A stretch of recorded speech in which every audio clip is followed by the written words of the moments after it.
Recording in progress.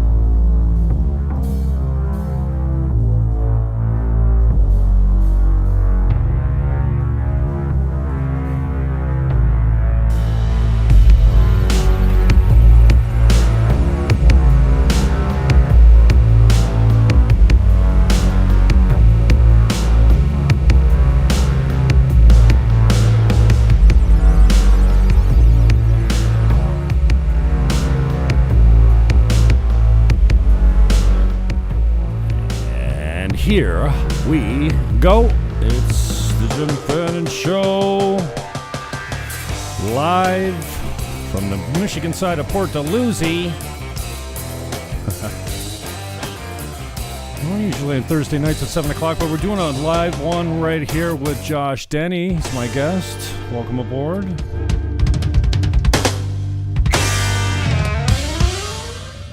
This is where you find him on social media. This is his website. I guess that's not social media. That's just his website. JoshDennyComedy.com. You can hook him up there. Then this is his page over on censored.tv, where you can find him there. Censored.tv, well, whatever. The links are in the show description below, so you should have no excuse trying to find this man. Here he is on Twitter at Josh Denny, Twatter, and on the Facebook, facebook.com/Josh Denny official. Oh, and he's even got an IMDb page. So, my brother, how are you today? I'm well, man. Thank you for taking the time. We had a little bit of a technical. Well, the host had a technical glitch, not your fault, but yeah, I appreciate your patience. Yeah, I go through this stuff all the time too. I've had I've gotten better now lately at checking everything out like hours before I'm supposed to go live, because I've had times where I've waited until, right up until I'm supposed to do a podcast or something, and then I realized that the internet in my place is out. That I have like a major computer problem or sound problem or something. So I thought you were taking a shot at me as the guy that doesn't do the checks and balances. Yeah, no, not at all. No, I'm just saying that's exactly what happened the last time we tried to do this. Was I didn't even check. I wasn't even at my computer up until like 30 minutes before I was supposed to call into your show, and then I was like, oh yeah, my internet's out. That didn't work out so well. And you can try to like tether to your cell phone to stream, but it looks awful. I don't know if you've ever seen it. Not since my old Palm Pilot 610. I remember when I finally cracked that thing and got it to tether to my old PC. I had a laptop, and it took me like 6 hours all night and a lot of beers. And around 4 o'clock in the morning, I was like, I did it. I don't think they were designed to do that. But all trios like that. Well, it's like the idea that the internet isn't throttled based off of what you're doing. Like if I was trying to upload to StreamYard or to live stream on StreamYard through my phone tethered, I would get like the worst bit rate, and I would look like an 8-bit, old Nintendo game. Yeah. But if I was streaming, if I tether my television to my phone to watch Netflix, I can get full 4K, no problem. Isn't that interesting how that works? Yeah. So for those that I don't know all that much about you either, Gavin sent me. That's the only reason I was introduced to you. I think he was making some noise about when you first came on the show, and then I started checking out your show.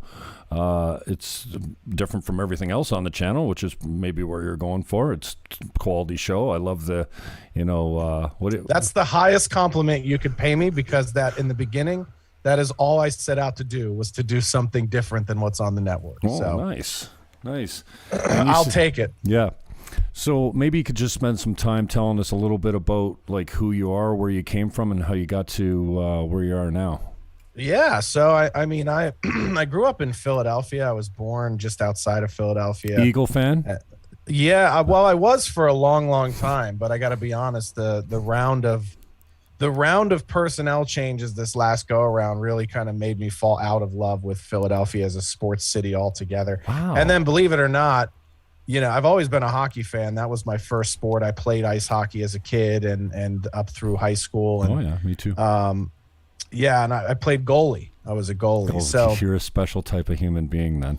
Well, that should have been the telltale sign that I was not destined for a normal lifestyle, right? It always is. The goalies are always the guys that are a little fucking weird, or they have a screw loose, or they're, so that should have been that should have been, and quite frankly, I felt like I just picked the position because I enjoyed it more. I felt like it was a little bit more, it required a little bit more mental game than skating or playing defense. I never really felt mentally challenged by that, but I liked the mental challenge of being a goaltender and having to predict what players would do, and having, I feel like in that position, maybe more so than in any other part of athletics, your mental edge is a bigger part of your ability to play that position than any other athletic position. So knowing player tendencies, and it's kind of like poker. It's like it very much becomes a skill game, and you can get away with maybe not being the most athletic goaltender if you're very good at pattern recognition, and you're very good at knowing what players are going to do. Yeah. Mm-hmm. And you're patient. Yeah. So loved hockey. I fell back in love with Philadelphia as a sports city by getting into baseball. I was never really a big baseball fan since I was a kid. We lost the World Series when I was a kid in the 90s to the Toronto Blue Jays. I was cheering for Philly even as a Canadian boy. I was going, go John Kruk, man. The fucking Mitch Williams fiasco, right? It was that, and that was brutal. Like watching, the jokes going in, it was like, there's no way a Canadian team's going to beat us in the World Series. And we got pounded. And I remember being a kid, like ceremoniously throwing my baseball glove in the trash when they lost that World Series. And I never went back to baseball. I watched it. Obviously, I watched it when the world watched it, when Mark McGwire and Sammy Sosa had that, epic run. And I just watched that 30 for 30 a couple weeks ago. I'm way behind. But that was the only baseball I really watched. And then I've kind of through the pandemic, I kind of got really into it, just watching it and following up. And the amazing thing is like, even now, I think this is probably the first time in recent baseball history since, the steroids been kicked out, that there are really good athletes playing baseball again. And, it's amazing. Like me and my buddy Carl, who's another comedian, he played football, college, semi-pro, and pro for a little bit. And, he was like, God damn, we fucked up by not playing baseball. It's like, these guys play almost until they're 50. There's no contact. There's hardly any injuries. Most of your injuries are like ligaments or sprains and stuff like that. But it's like, that would have been the much better sport, in terms of like your longevity. So I don't know. It's been kind of exciting, but that's the longest answer to are you an Eagles fan that I could possibly give you, Jim. Well, I didn't know what to make of it with Sirianno coming in either, and the whole reshuffling of the deck, and that always kind of scares me, especially when you're kicking out a Super Bowl winning coach. But, Andy Reid was a Super Bowl caliber coach too in Philadelphia. And it just came to a point where you can't do business with the guy anymore. You know what it is? You know what bothered me and what basically turned me off from the city of Philadelphia is I felt like that was the fucking organization responding to the fans and running the team like they're a bunch of fans playing fantasy football. And, the Flyers did this, and it made me really fall out of love with the Flyers when they did this as well. But the Flyers did this about a decade ago, if you remember. There was like all this media hubbub around the reason the Flyers couldn't get over the hump and win a cup was because there was off the ice issues with Mike Richards and Jeff Carter and Scott Hartnell, and they were partying too much and they were too friendly off the ice, and there was like all these rumors of supposed drama that was happening off the ice. And so, none of that substantiated, none of that proven. The GM traded all their star players out of town. And two of them ended up on the Kings, and they won back-to-back Stanley Cups in Los Angeles on the heels of bad decision-making from, at the time, Flyers GM Paul Holmgren. So I remember watching that and be like, it's like the fucking fans, the shitty Philadelphia fans are running the team. And it felt that way with what happened with the Eagles this year too. It's like Carson Wentz played 4 bad games or a few bad games behind a completely depleted team for the second year in a row. And all of a sudden he's the biggest bust, and people are talking about him like he's Jamarcus Russell. Well, he's China doll. He's hurt again. He just broke his foot. He's out for 12 weeks. Yeah, but so did their all-pro left guard. Does that mean their all-pro left guard doesn't deserve to be the highest paid lineman in football? Is he hooked up with Nick Foles back there? Is Nick Foles hanging out with him in Indy now? Yeah, I don't know. People are clamoring for Reich to trade for Nick Foles, but I think they'll roll with their young guy, and then Carson will come in when he's healthy and he'll play. He's not going to be out for the season. He'll probably miss the first half, but it's still like just this idea. It drives me. The fair weather nature of Philadelphia sports fans drives me nuts. And these guys don't even take the time to learn how to pronounce the fucking names of the players in their cities, yet they're all experts. They're guys that are 200 pounds heavier than me sitting around talking about fucking coverages like they ever played the game. It just drives me nuts. And the idea that they were going to trade Carson Wentz out, the player who was a big part of them winning their first Super Bowl ever, and fire the coach who coached them in their first Super Bowl ever, from one bad season is it's such a Philadelphia thing to do. And so I got rid of all my Eagle shit. No way. You did? I bought a bunch of Colts stuff. I was like, I'll be a fucking Colts fan now. Yeah. Yeah, I'm done with it. I'm just fucking over it. And I also just I read Philadelphia sports media shit, and it's like 2 days ago when the news broke about Carson's foot, everyone's going, oh yeah, fucking injury prone. Yeah, good for him. And then they're talking about how that's going to hurt their draft pick, which I'm like, great. I hope it hurts their draft pick. But then 2 days later, Devontae Smith injury. He's going to be out for the rest of the preseason. It's like, do you not think that that's karma? You guys are over here fucking celebrating and talking shit about Carson Wentz getting hurt again, and then your number one draft pick goes down. It's like, you do realize this is a sport where people get injured. Everyone just has this mentality that every player should be like Tom Brady and never get hurt and play until they're 70. He's got, his wife must be into witchcraft or something like that. I just how that man does it. I managed to hate Tom Brady for a good portion of his career, but then he's so good.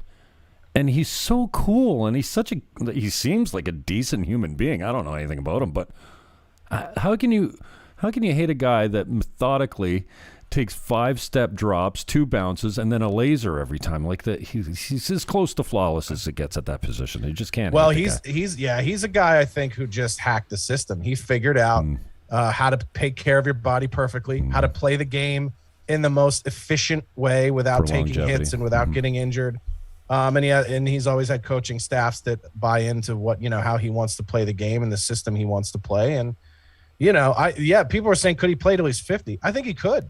I mean, the guy's in amazing shape. And, it's interesting how, Brady is kind of like, Brady reminds me a lot of sort of George St. Pierre. And I don't know if you are a big MMA fan, but, towards the end of his fighting career, and arguably, it's hard to say what that would have done if he would have stayed unretired and kept fighting. But GSP was talking about the importance of not doing weight training. And he was like working out in the pool all the time and not sparring and not taking hits. And I think Brady is probably the first NFL player that has kind of hacked this thing of like, being able to squat 2,000 pounds is not necessarily the key to a long career in the NFL. And I think he spends more time working on dexterity and flexibility and just overall fitness versus like bulking up to the point of being an ineffective player who's injured all the time. So I think there's something to it. I think there's something to the way he trains, obviously his diet and his whole regimen that, when he's done, I think we're going to find out that the dude is onto some shit that, players in 10 years from now, what he's doing to succeed will become the norm in football. Amen. I became an Eagle fan because I was late to the football game as far as maturing into that sport. I was always a hockey guy. I played it and even competitively for a little while.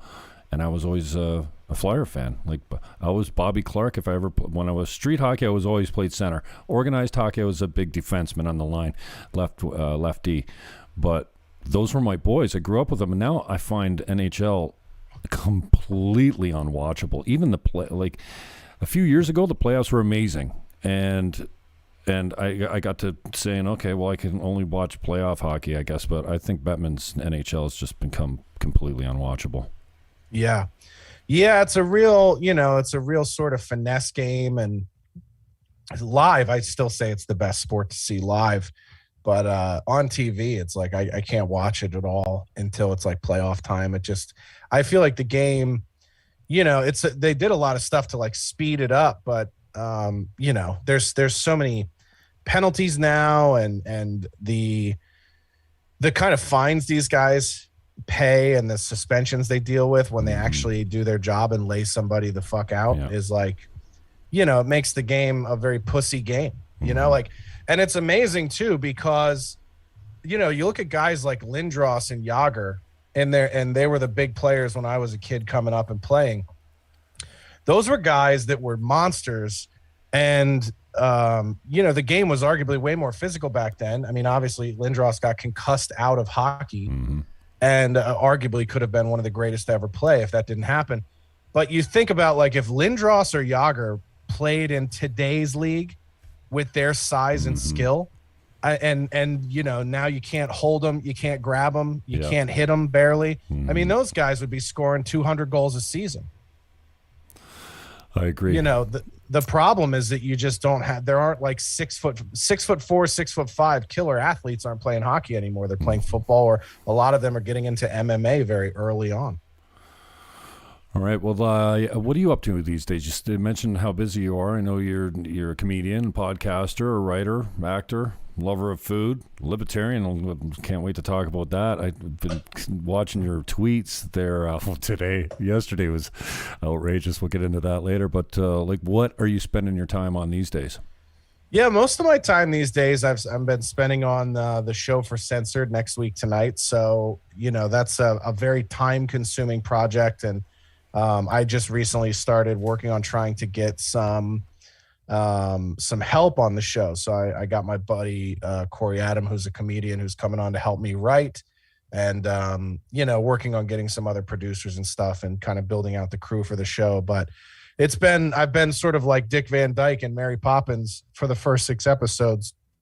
I've been writing, shooting, editing, directing. I mean, the whole thing. So, it's quite an undertaking. And I think people are one of the things I've kind of realized very quickly is that most people in this sort of comedy fan, podcast fan space are used to shit being churned out, like it's nothing, because, people put a podcast together and they, a lot of people will just sort of like build their studio and sit down at a desk and do 10 episodes a week.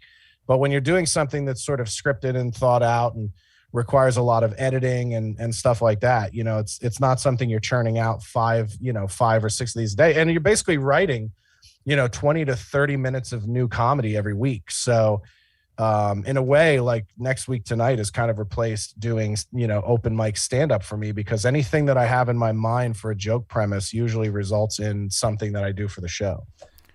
And then I have my 2 podcasts that I do, when I have guests that I actually want to talk to. So I have the Wake Up Call, which is over on Locals. And then I have the Darkest Hour, which is more of like a stand-up, kind of like a stand-up behind the music that I do.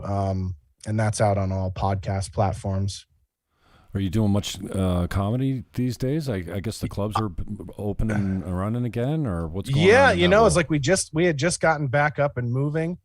And, I was out on the road in April, May, March, and then came back in June and started working on the show. I got COVID again in June. So I was basically sick for the month of June. Sorry to interrupt. Did you say you've had COVID 3 times? 3 times. Dude, there's only like 4 people on the planet that have had it twice that I had. There's no reported cases of anyone getting it twice. Forget 3 times. Well, it's funny because the first time is undiagnosed because it was in 2019. And when we went to the doctor in 2019, they were like, it's just this new flu that's going around that everybody's getting. And we were sick for 10 weeks. And all the COVID symptoms. So, whether you consider that a confirmed instance or not, but I can tell you when we did test positive 6 months later in June, 6 months. It was way more mild. It was like a mild reinfection. So we had the same symptoms: loss of taste, loss of smell. Jeez. But really, and a little bit of fatigue, but really no respiratory symptoms like we did the first time. And then that time we did test positive. And then again, I was sick again in June of this year. So, it was like 6 months between the first two and a year between the second and third time. I mean, it's not, people make it sound like this is fucking ridiculous or impossible, but it's like, that's not out of the realm of possibility to get sick, Wow. 3 times in 2 years. And honestly, before, people were like, well, you could have just had the flu. It's very possible, but the loss of taste and smell are the symptoms that, to me, and having it, and knowing we tested positive for it once, having it is like, like it feels different than a flu. It just, your body feels different than when you have the flu. And particularly for me, my digestion is exactly the opposite. So when I have the flu, I can't stop shitting. I'm sure it's like that for most people. Like I can't keep food down. Anything I eat is fucking diarrhea, or I end up throwing it up. With COVID, it's the opposite. All of the fluid in my body gets drained. I literally have to drink a gallon of water a day to stay hydrated and to stay like regular. And even after I lose my sick symptoms, my digestion is slowed down for what feels like 3 or 4 weeks after I've been sick. So like let's say you'll eat food, and normally it takes about 8 hours for it to fully digest. For me, sometimes it takes 24 hours for a meal to digest fully. And so, it's there's a significant difference between I have the flu and I have COVID. Like I can absolutely tell the difference. And the thing, but people are like, I can't believe you've been hospitalized. And I share those stories about being overweight and saying like, I really think, and it's not just anecdotal, it's just sort of based off of the data of what I've seen, is the only people I know that have gotten really, really sick from COVID are people that either had like bad comorbidities, like they had an autoimmune issue or something else on the front side, or they're people that drink a lot or smoke a lot or do a lot of drugs. And I don't even drink. I don't do any drugs. And so I have a pretty, my liver's in pretty good shape, but, probably not as good as somebody who didn't host a show for the Food Network for 3 seasons. But being somebody who's never smoked, in my entire life, more than like what you do when you're a kid and you're trying stuff out. But like, I've had zero stuff like that affect my, my respiratory shit. And so, I just, even historically, like when I've been sick with the flu and stuff, I've never really had bad respiratory symptoms. And I the first time having COVID, being sick for like almost 3 months total, was rough. Like we were sleeping 18 hours a day. Like we weren't hungry. We couldn't taste any food. We couldn't smell anything. The body aches were like unbelievable. The fevers were unbelievable.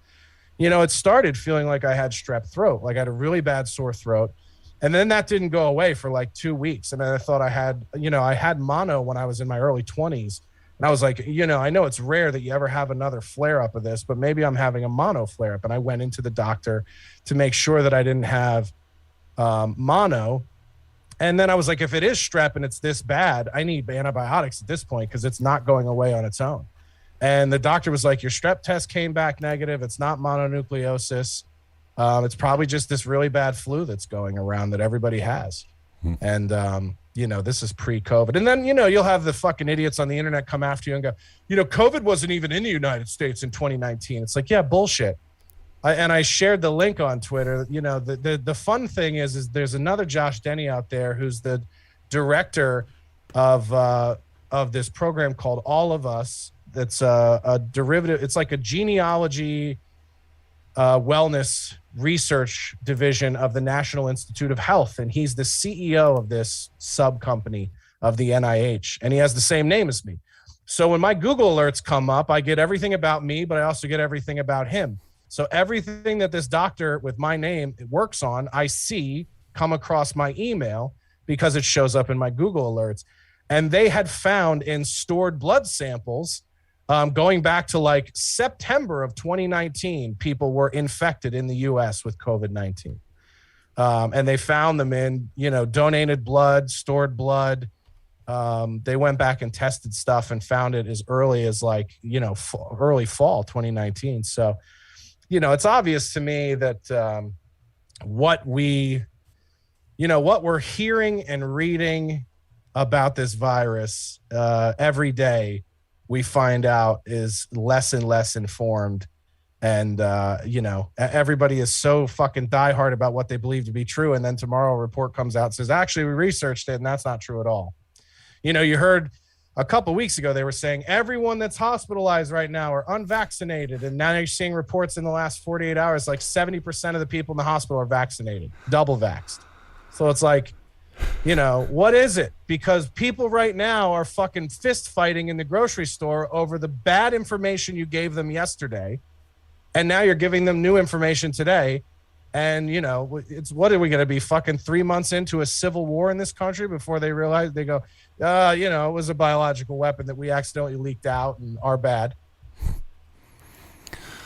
YouTube's already going off. Xander M says, false. This is fake news. Sorry, reporting this episode for spreading COVID misinformation. Unbelievable. I mean, you can't step sideways on any platforms anymore. Talk to me a little bit about your experience in cancel culture, man. You got to be, there's few at the top that have experienced it and stayed alive, and I think you're one of those guys. So tell me a little bit how you withstood the pressure. I have my own story about not apologizing to the mob, and I'm really interested in how that's kind of impacted you, and maybe you can just tell us a little bit of how it started.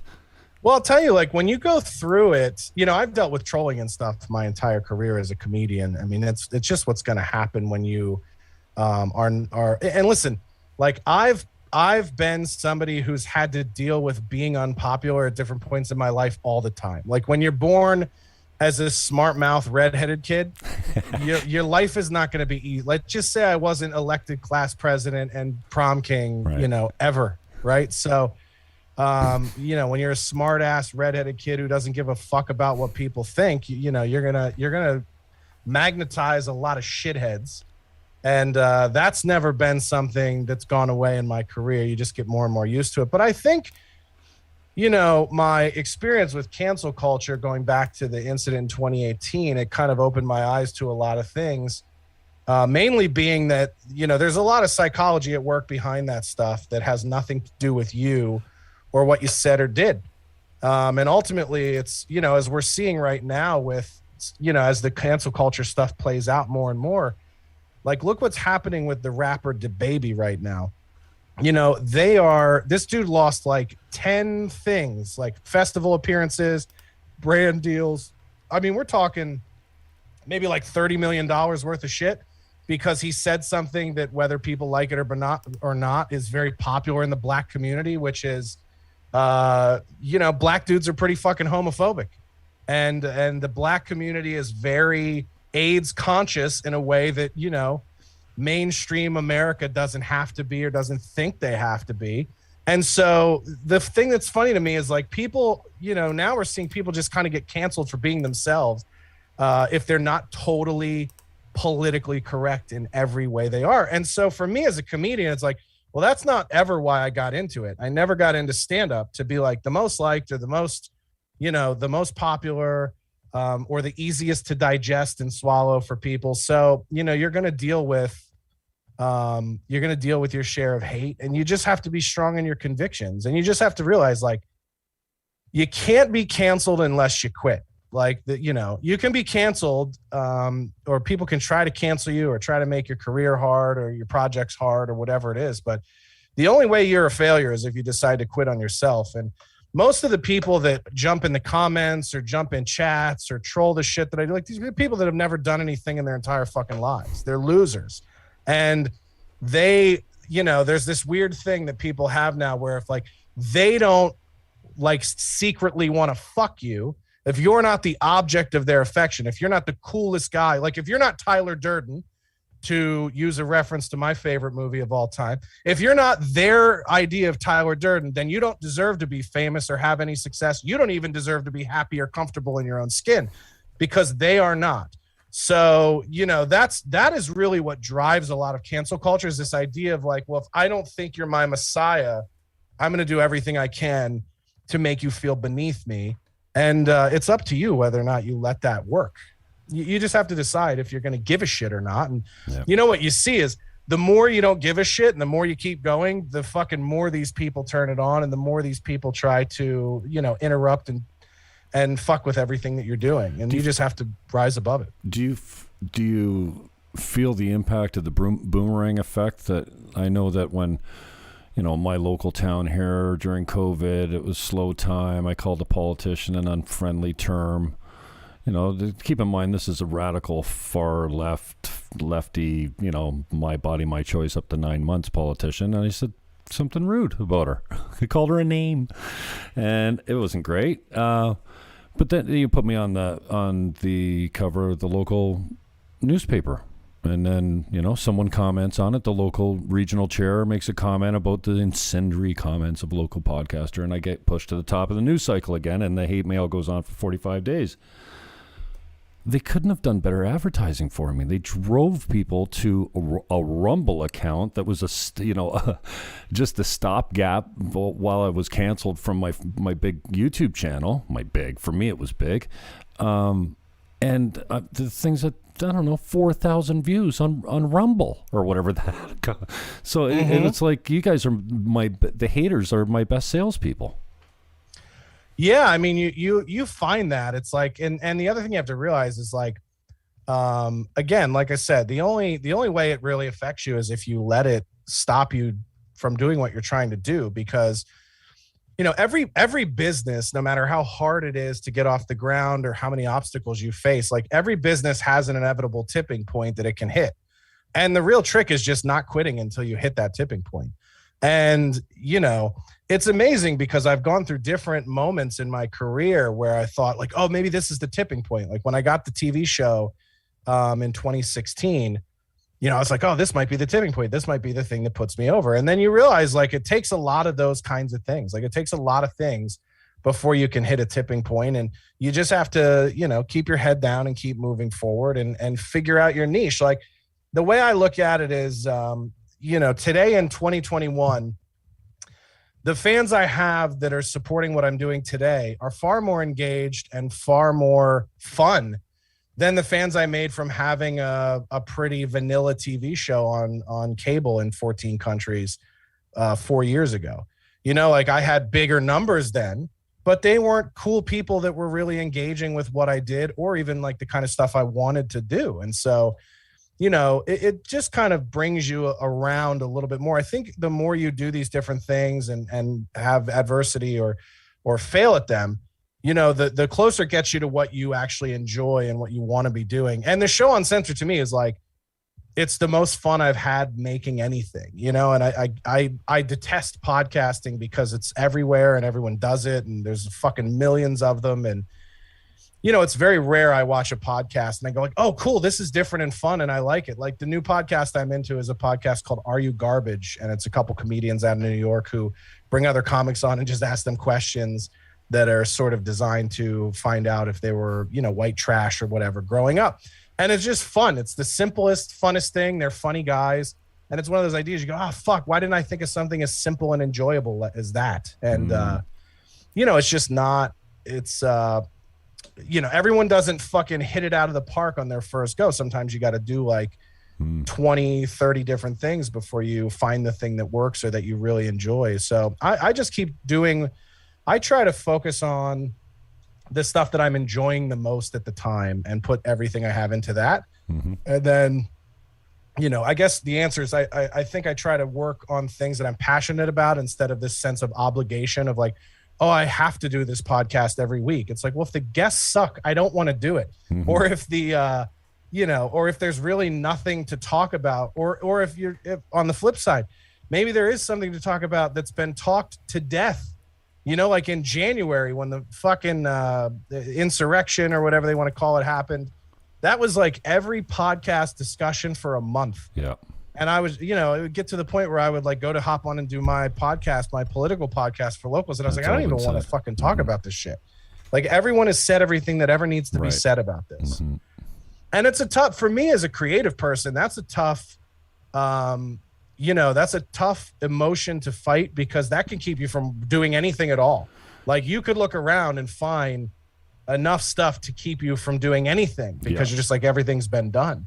But you just have to kind of look inward at that point and go, what can I do differently, or what can I add, and challenge yourself creatively to do something outside the box. I think for me, fortunately, I'm one of the few guys left that's like willing to take some of these risks in the kind of content I make. And so I think that leaves a big door open, you know, for people who are funny and willing to joke about anything.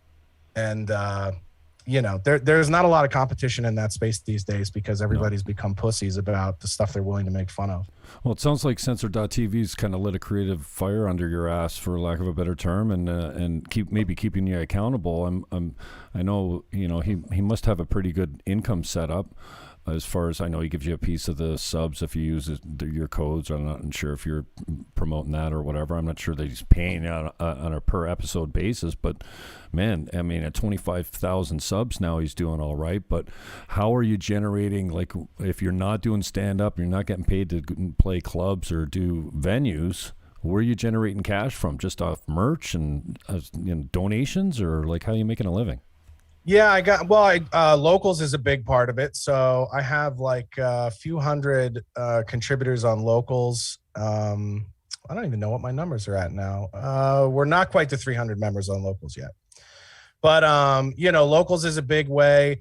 You know, I wrote a Twitter thread in August that kind of went nuts about Jim Gaffigan. You know, when Jim Gaffigan kind of went on the rampage against Trump, I did a long kind of Twitter thread about how full of shit Jim Gaffigan is. And that went viral, and I ended up being on a lot of podcasts and stuff like that. At that point, you know, the amount of people consuming my stuff on audio kind of went through the roof. So like on average, I get like maybe 50 to 100,000 streams, you know, a month of my album, my stand-up album that I released in 2012. And after August, when I did like a bunch of press and stuff around that Gaffigan thing, and that thread went viral, that number shot well over 7 figures. So I'm doing millions and millions of streams now a month, and that's done a lot in terms of you know, paying the bills around the house, that type of thing. So, you know, it's like I said, these things, you work on this stuff and it just continues to kind of grow slowly but surely, but eventually you sort of hit the tipping point, and you know, you find ways to piece it together. So I started doing more political stand-up shows around town here in LA, and working with some of those groups. So, you know, you find ways to make it work. Political comedy is all I can watch these days, it seems. I mean, it's like, I find that, you know, Gavin and myself are sometimes using the same clips, you know what I mean? And well, a lot of people are using the same clips. Yeah.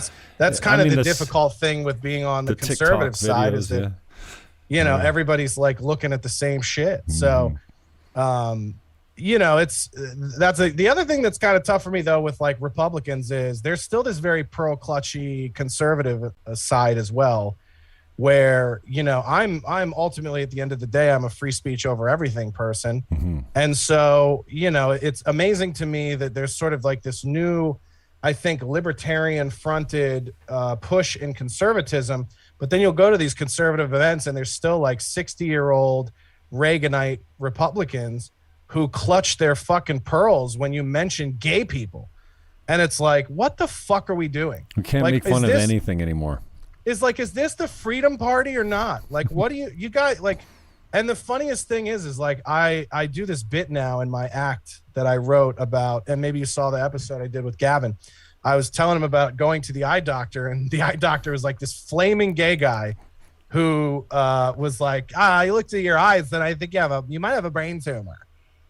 And I was just like, well, I'll get a second opinion because you are a medical professional that fucks other guys.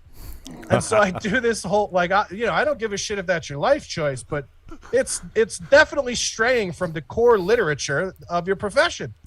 So, you know, so I wrote a whole bit around this thing about the idea that it's absurd for a doctor to be gay because, you know, it's just biologically incorrect. And so it's not a good foundation for providing any sort of medical direction or advice. And these people were it was like, you could tell that they're so uncomfortable with just the concept of gay people that even me talking about it was like uncomfortable for them. Meanwhile, there are two tan, shirt open homosexuals on the left side of the stage fucking dying at this bit.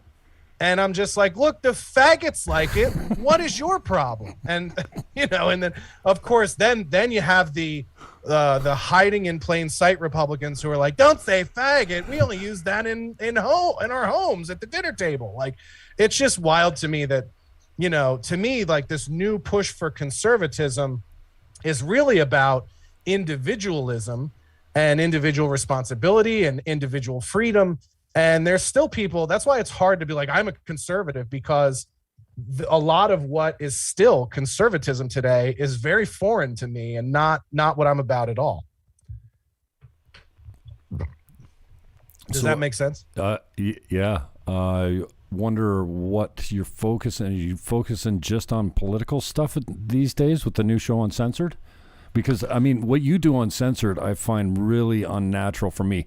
I'm a one-take guy. There's no editing. There's no jump cuts, or there's no script. When I have to follow a script, man, I get frustrated, and I don't have time to do the editing and stuff like that. So I just wonder about what you're focusing on for content, because, for me, I just can't get away from the politics.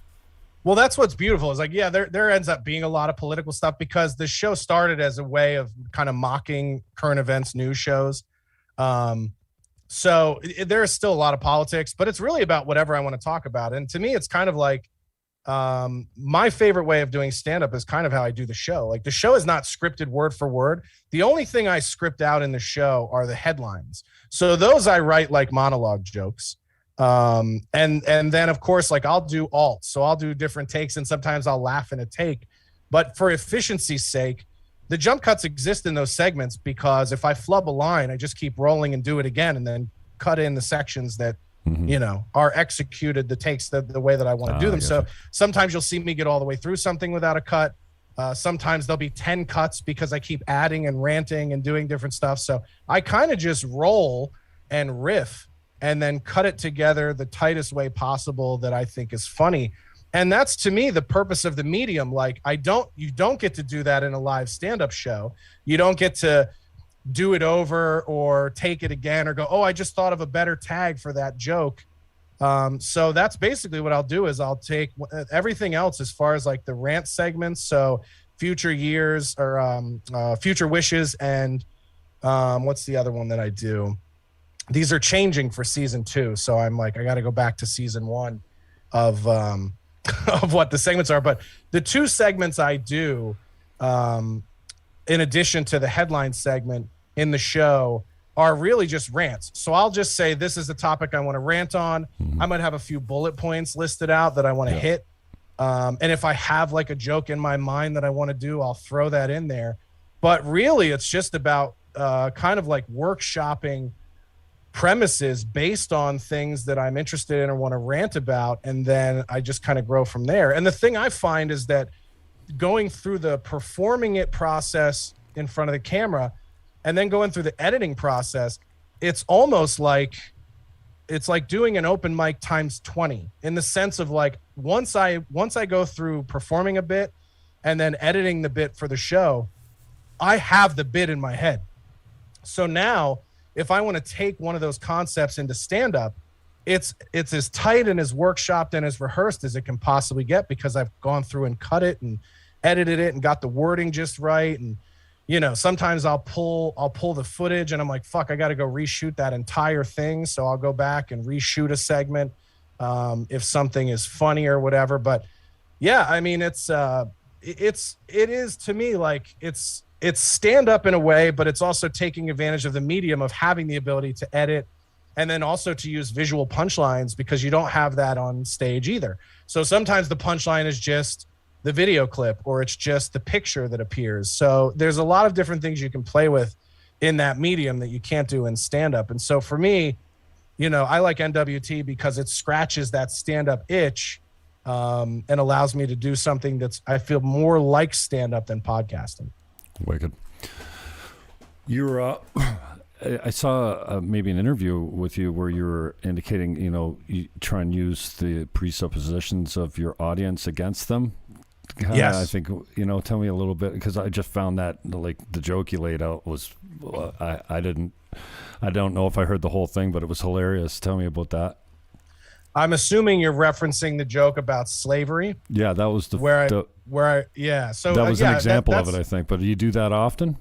Yeah, I try to. To me, that's like that is the water bottle off the top of the net shot in terms of stand up. Yeah. So like, there's not always an opportunity to do that in every bit, but if you do have the opportunity to walk the audience down a path that is not the path you're taking them, that to me is like, that is when I am the happiest with a bit, is when I can use the audience assumption about what I'm saying against them, and then point out that the thing you were offended at in that joke is your entire assumption. So the slavery joke is, to me, that one is the most perfect example of that. Okay. Where, I drop this bomb and say, if it were legal, I would totally have slaves. And you can feel the audience get uncomfortable. And then I just go, by the way, I didn't say what color they'd be. You just guessed. And, when you do that joke in a room that is perfectly diverse, like it's, half Mexican and black and half white, you really see that play out. The best response I ever got for that joke was in the original room of the Comedy Store, and it was that kind of audience where it was literally like, it was almost like the left half of the room was black and the right half of the room was white, and you could immediately see the different responses to me hitting that turn in the joke from both sides. It was like shame on the white people's faces and like winning a Super Bowl on the face of and they were just started antagonizing each other. Just black people laughing at white people for guessing black, white people, feeling embarrassed for guessing black. And then the next line, the way the joke used to be was, I was like black people wouldn't have the most fucking slaves, you lazy pieces of shit. And then that turn gets the fucking people going back and forth at each other. And so, it was a fun kind of audience bit to play with, because you could really jib everybody, and then as the joke has evolved, now I talk about from a practical perspective, gay people would make the best slaves because of the job description. So, and that's the thing. I love to beat people over the head with their own shitty assumptions, because I think that's really what drives a lot of like, this joke is offensive. It's like, no, what you assume it means is offensive. Right. Like, I can say the N-word in a joke 2 million times. I don't think black people are subhuman. Do you understand? Yeah. It's a piece of art. It's a piece of work. It's a fucking thing that's made to make you laugh. And if you can't get past the way that word makes you feel, then that's probably a personal issue, right? And so I generally find that people that get uncomfortable with the word it's because they have an offensive relationship with the word. Like they use it to be offensive, or they've had it used in situations where it's offensive. But like, I don't take on the burden of what you're offended by when I write material. And so I like doing bits like that, because it reminds the audience, like, yeah, most of what you find fucked up about this premise or this concept is you, not me. And so I try to write stuff that reminds them of that. And then I love to just turn left into absurdity and lay out the idea of a plantation full of homosexuals and what that might look like. I had Nasty Nate from Half Baked on last night. He's a local guy. He lives in Niagara Falls, black. He played in the movie Half Baked, Chappelle's movie. I don't know if you've seen it, but he played the black guy in prison that wants a piece of the new white bitch that comes in, right? Yeah. And he's a big water drinker, and I had him here in studio, so he had to get up to pee a couple times. So I ended up doing a promo of you. I went through a bunch of the tweets, and I was talking about it. And as he was coming in, I was reading the famous N-word tweet where you say N-word, not the word, right? Right. He sat down here and we talked for about an hour, and he went, yeah, I don't know about that whole tweet, but that word is owned. And as he expanded on it, I grew to understand. I was happy because he was going where I thought he was going. There's a point where the culture took back that word. That word used to be a really offensive word 50 years ago. You know what I mean? But black culture already took that word back by using it on themselves and mocking it. And in my mind, they reduced it to next to meaningless. The only people that seem to care about dude. it now. I mean, it's basically the word dude. And that's why I roll my eyes when people talk about it being the most offensive word in the English language. It's like, that's a person that has never been on Xbox and played people online. Like 12-year-olds use the N-word like it's a preposition. You know what I mean? Like, and Asian people use the N-word like it's a fucking pronoun. So, you know, it's like it is so jumped over the way that word was used in the 60s and 70s. It's like part of the everyday cultural lexicon. And part of why that word is so popular in mainstream culture is to do with the widespread acceptance of rap and rap culture and black culture. So in a way, it's like part of you becoming like everybody else is the way you speak, dress, and act becoming part of everybody else's culture. So there's this like weird thing of like, no. We want to go back to some segregation. Like we want to be able to have all the freedom. And then if our culture becomes everybody's culture, then we want to take it back. We don't like that. It's like, no, that's not how homogenization works. Like as we all kind of intermingle and mix, there is no black culture and white culture. There's just culture.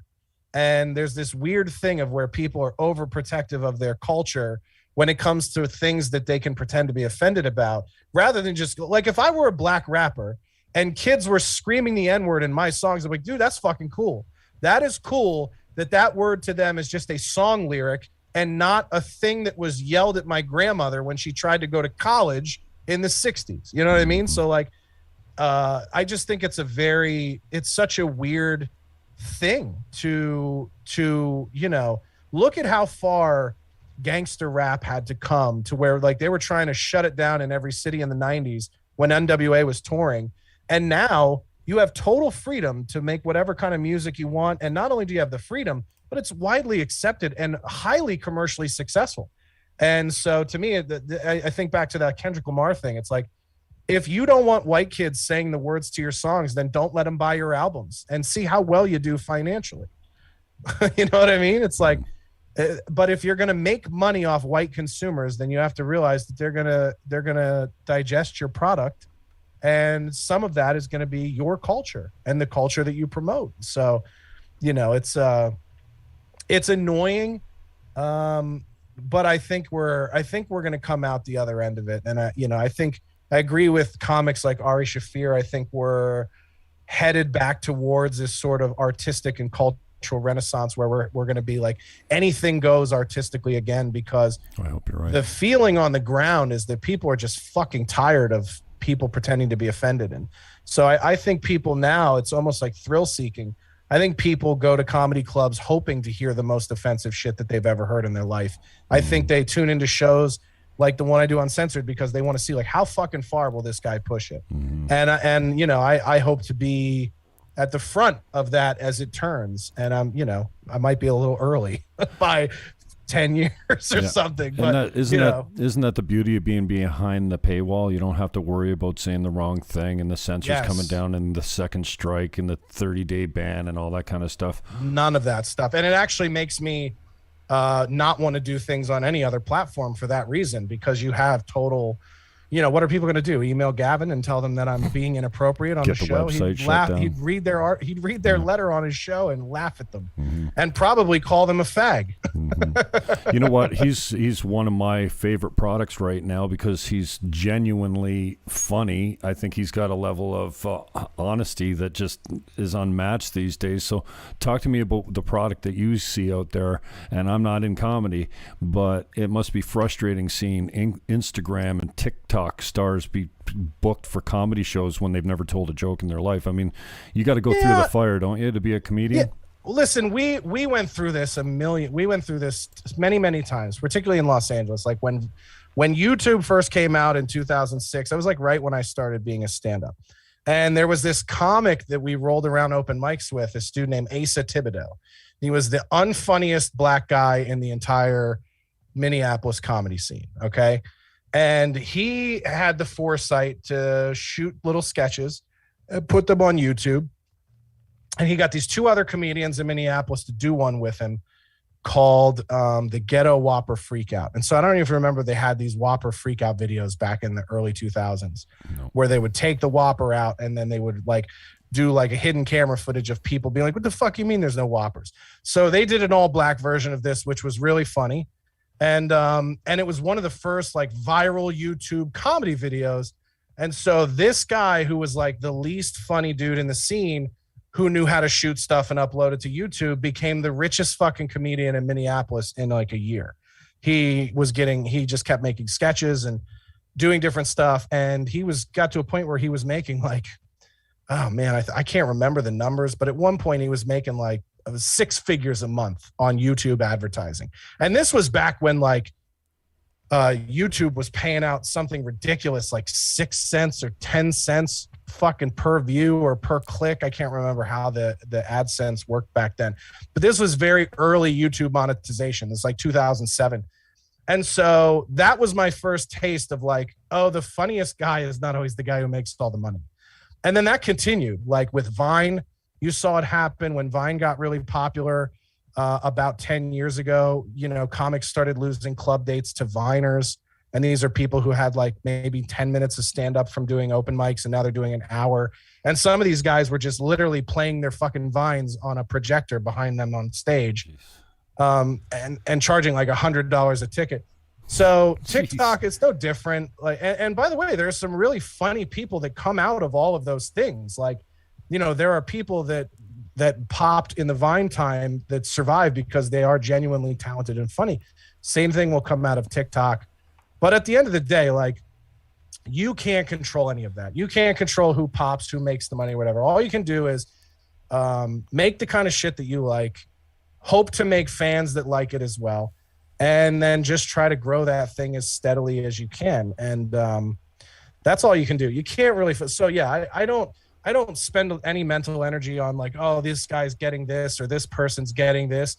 And right now it's pretty obvious what's deciding who gets deals for things, right? Like all you have to do is look at all the comedy specials that have been made during the pandemic. And it's like, they're taking, you know, a 1-year open mic comedian who happens to be trans and black and giving them an hour HBO special because they want to check that box. And it has nothing to do with how good somebody is. So, you know, you just have to kind of take it with a grain of salt and go, yeah, man, like that's the industry, that's the business side of it. And eventually that's just not going to work, because this is the problem with streaming, right? Is it's not like ratings were before. Like Nielsen ratings, if a show didn't work, you knew right away because the numbers weren't there, right? And so networks, now that they're on the streaming model, can afford more misfires and fuck ups, because if it's not so bad that they're losing subscribers, then nobody really, you know, gets the guillotine, right? Like they could go, well, this thing didn't get as many views as some of the other stand-up specials we have. So, you know, maybe this one wasn't as good of a hit, but we'll try next time. And then I just imagine that executive going, well, maybe America's not ready for like black trans people in comedy. And maybe we're just like ahead of the times. And, you know, that's probably a good thing. And so again, as long as these streaming companies aren't losing subscribers, there really isn't the same kind of axe that would fall versus, you know, when somebody would do a Comedy Central Presents and it would get such low ratings that then an advertiser would drop out of that time slot for the next season. And then that executive will get fired because they're like, yo, you lost us $2 million, $3 million in advertising because you booked a shitty year of Comedy Central Presents. And now we have no advertisers in that time slot. So it's going to take longer for that kind of change to happen in entertainment now because of the subscriber the platform system. Eventually what's going to happen is a whole cycle will go by where it's a year of not just shitty stand-up, but shitty scripted TV, shitty movies, shitty everything else. And then people are going to be like, fuck, it's been a year and I haven't enjoyed anything on HBO Max. I'm going to cancel that. And then, so it's going to take longer for the monetary consequences of making that shitty woke content. But when it happens, it's going to happen hard. and then you'll see this overcorrection. So then there'll be like some rogue fucking executive like a Gavin, who's always been the guy who's kind of on the cusp of culture and where it's about to turn, who will then go to an HBO and go, okay, now we have to go find the new Mr. Show. Now we have to find the most fucked up TV show that's going to push the envelope and get people interested in the platform again.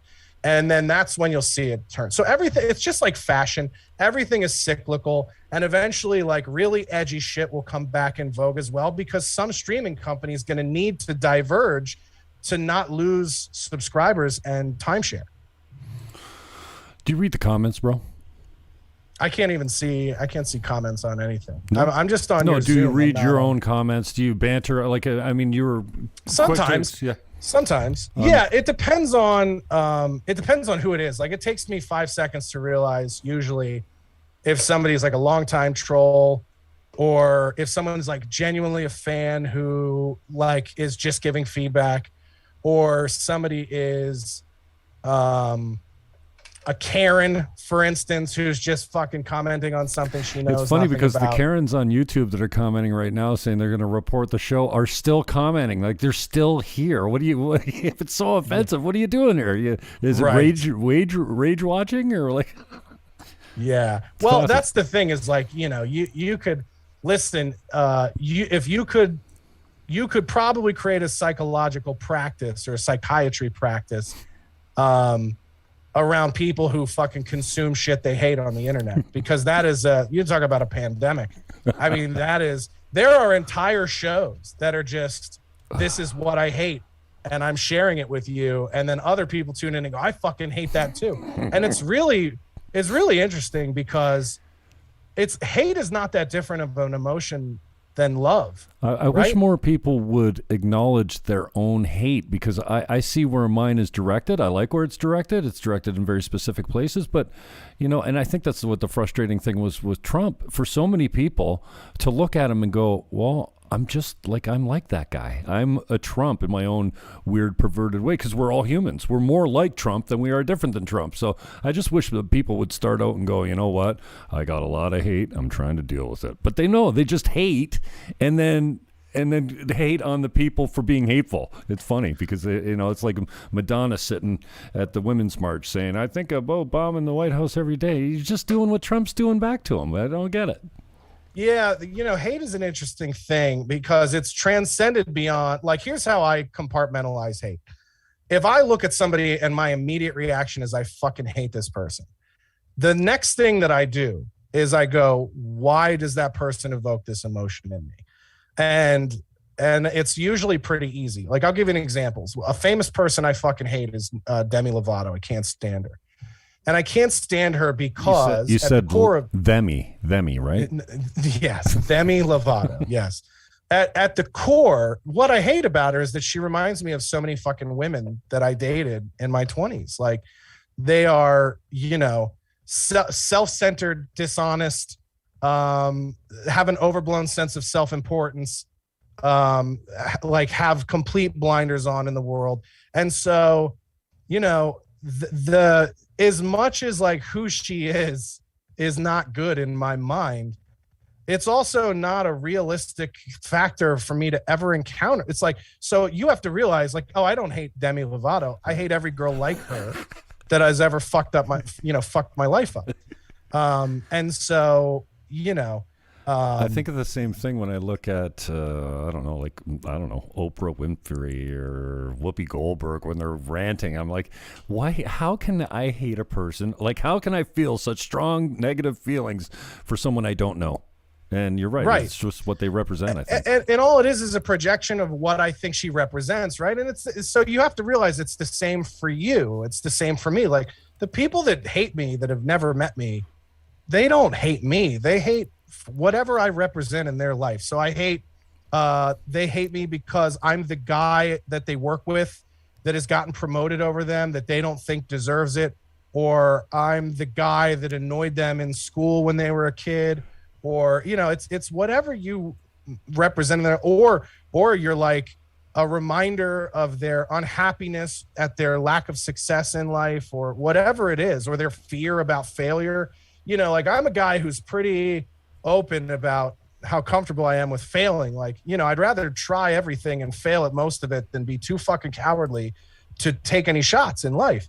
And I think that mentality and being vocal about it really bothers people whose lives are layups, where they always have taken the conservative path. They don't ever take risks. They went to a school to learn a trade or to get into a path that they were told by a guidance counselor was going to be very employable, and they would have all kinds of job security. And so they went to school and they became a web designer, and then they went and got a job in web design, and they made the money they told them they'd make in college. And now they're 40 and they have no wife or no kids or no joy in their lives. And then they look to a guy like me, who at times has been on the verge of eviction and fucking broke, and I have my happiness and I have my joy. Like, I get to do whatever the fuck I want to do every day when I wake up. And there are people that are just absolute slaves to existence that hate people like me because the money and the comfort is why they do everything.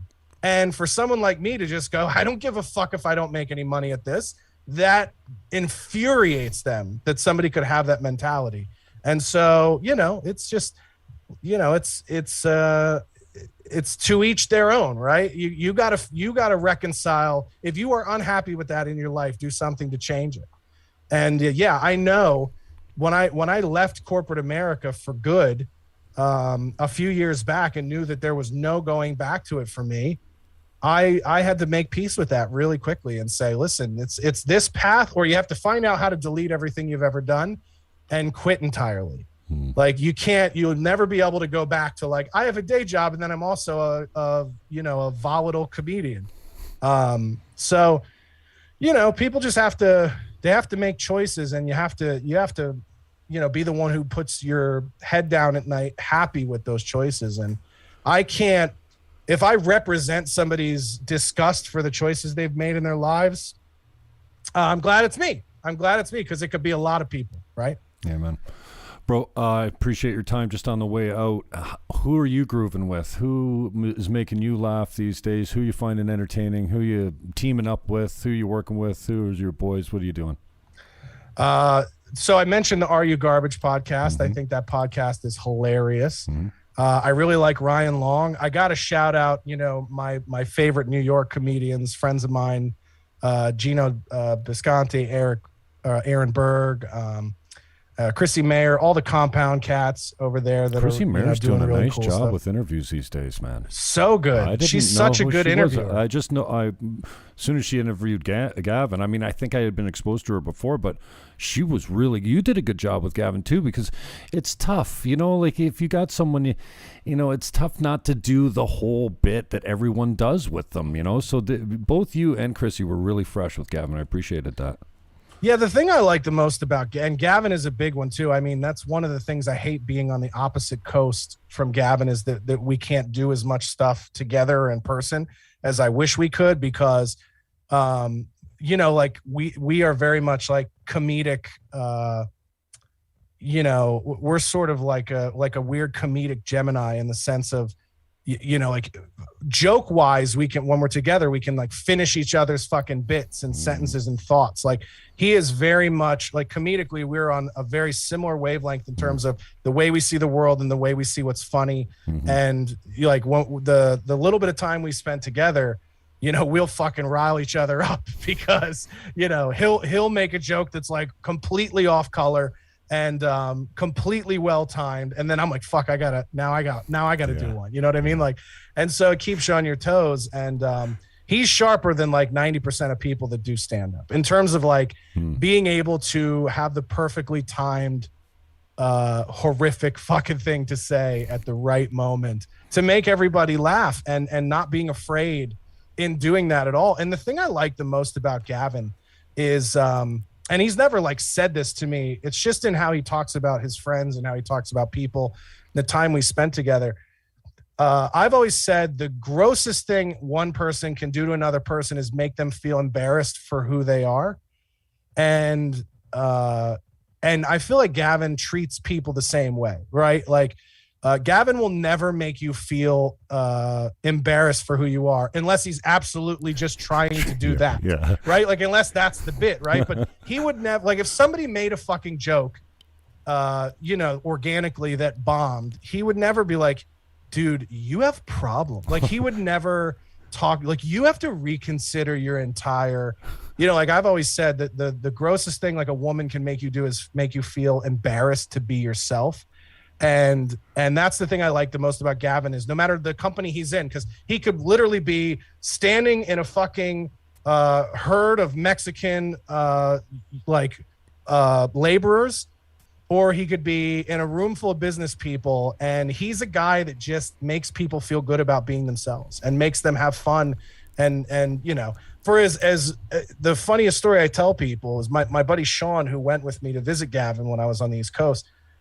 He didn't know anything about Gavin other than what the mainstream media says about Gavin. Mm-hmm. So we're going up there, and as far as he knows, we're about to meet the new Hitler, right? And so I go, listen, man, if it turns out that he really is that way, like we can just fucking get a hotel and just go about our business. And we had such a great time. The next morning, we're fucking leaving, and he was like, man, if that's the next Hitler must have been a lovely dude because, as unpopular as he's supposed to be in that town, he's like the fucking mayor. We would go around restaurants and stuff. Everybody knows the dude. Everybody loves him. And I think the appeal about Gavin is that he's a guy who's always unapologetically been himself. And those are the kind of people I like to fuck with. People that are comfortable in their own skin, and absolutely have no problem being themselves, and will tell you to go fuck yourself if you try to make them uncomfortable being themselves. Mm-hmm. Seems like a good place to end it there, brother. I really appreciate your time. It was all that I thought it would be. I hope to do it again with you. I figure if I pleasure enough censored.tv hosts, maybe I can get a gig on the station, Hey, maybe. You never know. JB Beverly was great. I made AIU see God, so I got a good track record. I'm going to work on Jim Load. I want to get a load of Jim Goad. He's fucking fire these days, too. Anyways, punch it up. Oh, I'm going to punch it up right here for everyone to see on the way out. How do I exit full screen here?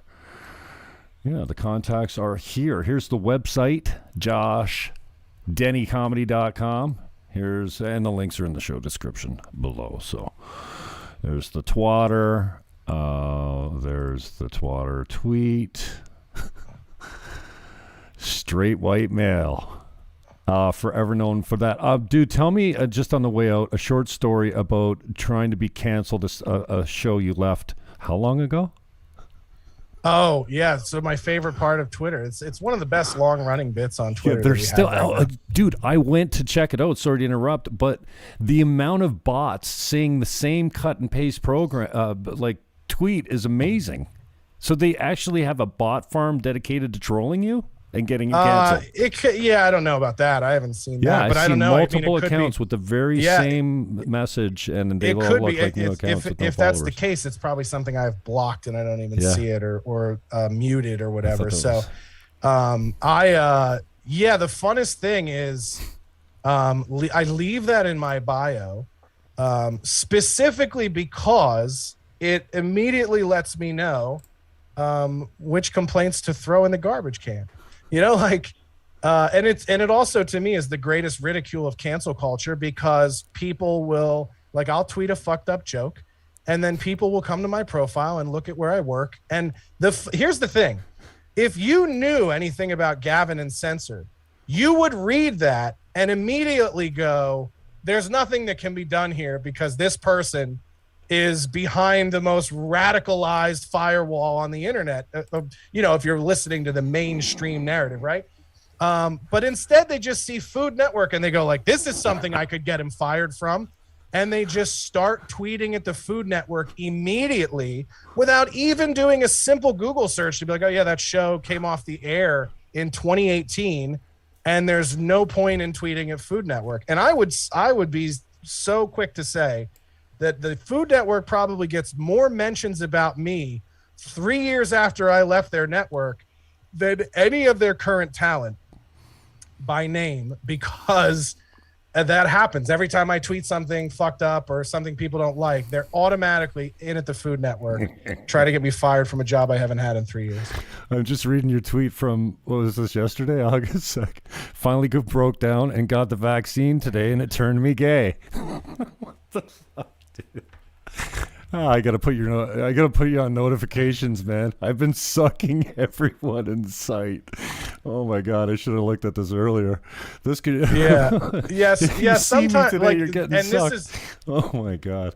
sometimes too. I gotta catch myself on Twitter because I'll realize like, holy shit, it's been 4 days and I'm just like ranting about politics and I haven't made a single joke. Like in the last 4 days, like I need to fucking get back to what it is that I do. And so, sometimes, like I said, my favorite thing to do is just turn left when no one's expecting it. And, and that tweet yesterday was just like, this will be fun. And that's what's beautiful about, that's what's kind of liberating about being one of these canceled comedians is that like any hope that I'm on any network's radar or anything like that is completely out the window right now. And so, but you got to figure the pendulum swings back, and we go back to Mr. Show type of stuff. No, maybe like kids in the hall are coming back. You think they're going to be all PC now? Well, if that happens, that will be great for guys like me. But even if it doesn't happen, there's always going to be fans of shit like that that I can go out and get. And so, and that's just like, to me, I would never want to do comedy that isn't funny to me. And that's what it all starts with. Like every joke that I do, whether it hits or not, is something I did because the idea of it made me laugh. And that has steered me more well than it steered me wrong in my career. And so that's what I use as a North Star for what I want to joke about is, do I think it's funny? And if I think it's funny, then it's open season. And anybody that likes it can jump in and laugh at it with me. And anyone that doesn't like it there's plenty of other shit out there. Go watch that. I love you, brother. Good times. Thanks for the time. Keep it solid, and good luck on Censored.tv. I'll be watching you. Sounds good. All Thanks, right, Jim. Peace out, yeah. And so that's Josh Denny if you need him. Thank you, Josh Denny. Wicked. Nice conversation. Here's where you... Like, Jesus. You need to laugh, okay? Like, there's more to life than being uptight. Like, we need to be able to make fun of each other. I was out last night, and I was in a bar. I haven't been in a bar in a long time. And I was sitting at the bar. In Canada, in most bars, we just got open. We've been in a hard lockdown, and in this region, you needed to be with your own people in your own house to eat. Anyways, I was in a bar last night, and I just finished interviewing Nasty Nate from Half Baked. He's black and very fucking cool. And so... Anyway, he wanted to check this out. He's got an idea. He wanted me to see a venue. We ended up at a bar in Welland, Ontario. Yes, my old haunt. I spent 3/4 of my high school years in Welland. So I'm sitting at the bar. Well, no, I'm in the bar with these two guys, and I'm busting this guy's balls on. I don't know who this guy is. I'm there with Rick. I don't know Rick that well. I only interviewed him the one time. We hung out yesterday for the first time, basically. I met him a couple times at PPC events. Anyways, this young guy, for lack of a better word, is bearded, kind of red-haired Leaf fan with a hat on, and he's short. And I don't know. I think I busted him about being short, being from Welland, and being a Leaf fan. I'm like, fuck, get me out of here, Rick. Like, fuck me. I'm in a nightmare here. I've seen the bar. Get me out of Welland. The guy goes, dude, just bust everyone's footballs like that. I go, no, just short guys from Welland that are Leaf fans. Fuck. And I point to Rick. I go, I bust this guy's balls for being black. What's the deal? Like, don't be so uptight. He was fine with it. But, like, fucking lighten up. Like, life's too short. Because I make fun of a black guy in public doesn't mean I hate black people. So, whatever. Josh Denny was a breath of fresh air for me. Gavin sent me, right? I'm gay for Gavin. And I think he's one of the most talented comedians, like political commentators around. And he was the first guy to get me. I don't break for queefs. This should be a t-shirt. he just says it, man. And he's funny, and he talks about the things that I find interesting, and so good on him. 25,000 subs at $10 USD a month, not bad money. Well, way to go. He's got a decent lineup. And if you go to the show page here at censored.tv, you go to the show, you see if you go all the way down to the bottom, the last guy is Josh Denny. And that's, well, just by virtue of the order that they came in, I think. But you can see some old Milo takes in there. I don't know, Milo. I can take them in small doses. Beef Squad was pretty good. I've had JB on the show here. Atheism is Unstoppable is the show. Like, it's worth the money alone to see this guy. Devin Tracy is a talent. I've had him on the show before. Like to book him again, but you don't follow me on Twitter. My old Twitter account at Jim Fannon got hacked, where I had 10,000 basically MAGA followers and Jim Fannon Show followers, and the lefty mob came after me. Atheism is Unstoppable is a great show on this channel. I don't get anything for pimping this channel, but those are the guys I listen to.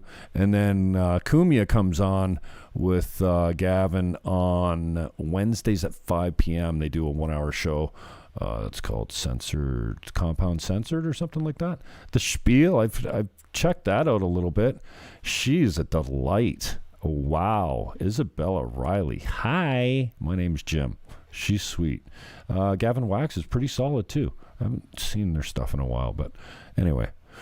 Josh Denny's got his show up on Behind the Paywall right here at censored.tv, and it's the best $10. He got my money. The first guy to get my money.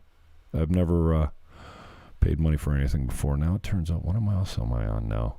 Blaze TV, I think. But fuck, I can get most of my Crowder free from YouTube. And Crowder's on a fucking break. So I'm paying for a product. Who else am I getting on Blaze TV? Oh, and I'm working them too. Savannah Hernandez. And, what's his name? Elijah Schaefer. You're on the clock, Elijah.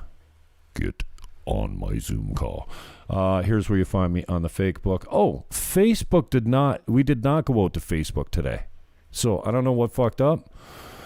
But something obviously did. Maybe I'm in timeout. I don't know. But what up, YouTube? Twitch, I wasn't watching you. And oh gosh. I'm not researching Denny. He makes me laugh. That's all I care about. Who cares? Get over yourselves, homies. Yeah, I'm not sure what happened. Oh, yeah, and my bot chat is down. My chat bot or whatever restream. So it's not propagating between platforms. That's a complete premature ejaculation on my part. Anyway, sorry. Let's see. Yep, there's the website. Oh, all the stuff's in the link below, right? Peace, love, hug your neighbor. Take that filthy, dirty diaper off your face. I love you. I'm out.